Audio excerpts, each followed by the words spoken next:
ഞാനിന്നൊരു മുട്ടത്തോരനാണ് ഉണ്ടാക്കാൻ പോകുന്നത്. അപ്പൊ നമ്മുടെ വീഡിയോസ് ഒക്കെ ഇഷ്ടമാവുന്നുണ്ടെങ്കിൽ എല്ലാവരും ലൈക്ക് ചെയ്യുക, കമന്റ് ചെയ്യുക, നമ്മുടെ ചാനൽ സബ്സ്ക്രൈബ് ചെയ്യുക. കൂടാതെ അടുത്ത് കാണുന്ന ബെൽ ബട്ടൺ കൂടി ഒന്ന് ക്ലിക്ക് ചെയ്യുക.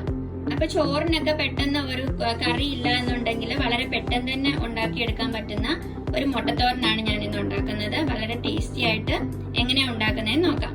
അപ്പൊ അതിന് വേണ്ടുന്ന ഇൻഗ്രീഡിയൻസ് ഒക്കെ ഞാൻ ഇവിടെ എടുത്തു വെച്ചിട്ടുണ്ട്. അപ്പൊ ഞാൻ 2 മുട്ടയാണ് എടുത്തിരിക്കുന്നത്. പിന്നെ ഒരു സബോളയുടെ പകുതി, ചെറിയുള്ളി ഉണ്ടെങ്കിൽ ചെറിയുള്ളി ആയാലും മതി.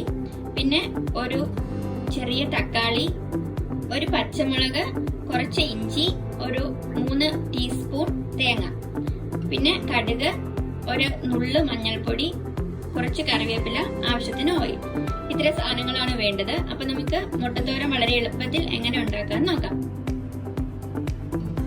ആദ്യം തന്നെ ഞാനൊരു പാൻ ചൂടാക്കാൻ വെച്ചിട്ടുണ്ട്. അതിലേക്ക് ഞാനൊരു 2 ടേബിൾ സ്പൂൺ ഓയിൽ ഒഴിച്ചു കൊടുക്കുന്നുണ്ട്.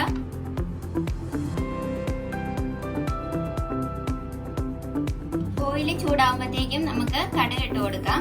ഇനി ഇതിലേക്ക് ഞാൻ ഈ സവോളയും ഇഞ്ചിയും കറിവേപ്പിലയും കൂടെ ആഡ് ചെയ്ത് കൊടുക്കാണ്. ഇതൊന്ന് വഴറ്റിയെടുക്കാം. പച്ചമുളക് കൂടി ആഡ് ചെയ്യാം. ജസ്റ്റ് ഈ സവോളയുടെ കളർ ഒന്ന് മാറുമ്പോൾ തന്നെ നമുക്ക് ഈ ടൊമാറ്റോ ആഡ് ചെയ്ത് കൊടുക്കുന്നുണ്ട്. ഇനി ഇതൊന്ന് വഴറ്റിയെടുക്കാം. സവോള ഒന്ന് ഒരുപാട് അങ്ങ് കളർ ചേഞ്ച് ആവണ്ട, ജസ്റ്റ് ഒന്ന് ഷെയ്ഡ് മാറിയാൽ മതി.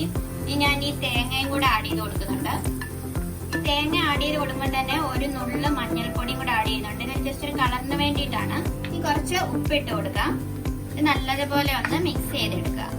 അപ്പൊ ഇതിന്റെ എല്ലാം പച്ചമണം മാറിയിട്ടുണ്ട്. അപ്പൊ ഞാൻ ഇനി ഇതിലേക്ക് ഈ മുട്ട ചേർത്ത് കൊടുക്കാണ്.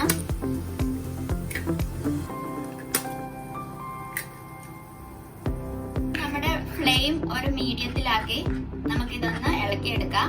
ഇനി ഇത് നല്ലതുപോലെ അങ്ങ് ചിക്കിയെടുക്കാം. അപ്പൊ ജസ്റ്റ് ഒരു ടേസ്റ്റിന് വേണ്ടിയിട്ട് ഞാൻ ഒരു നുള്ള് കുരുമുളക് പൊടിയും കൂടെ ആഡ് ചെയ്യുന്നുണ്ട്. ഇത് ഓപ്ഷണൽ ആണ്. ഇത് നല്ലതുപോലെ അങ്ങ് ചിക്കിയെടുക്കാം. അപ്പം വളരെ എളുപ്പത്തിൽ ഉണ്ടാക്കാൻ പറ്റുന്ന ഒരു ഡിഷാണ്. എല്ലാവരും ട്രൈ ചെയ്ത് നോക്കുക. ഇഷ്ടമായെങ്കിൽ ലൈക്ക് ചെയ്യുക, കമന്റ് ചെയ്യുക. അപ്പൊ ഇത് റെഡി ആയിട്ടുണ്ട്. ഇനി നമുക്കിത് ചോറിന്റെ കൂടെയോ ചപ്പാത്തിയുടെ കൂടെയോ ഒക്കെ കഴിക്കാൻ നല്ലതാണ്.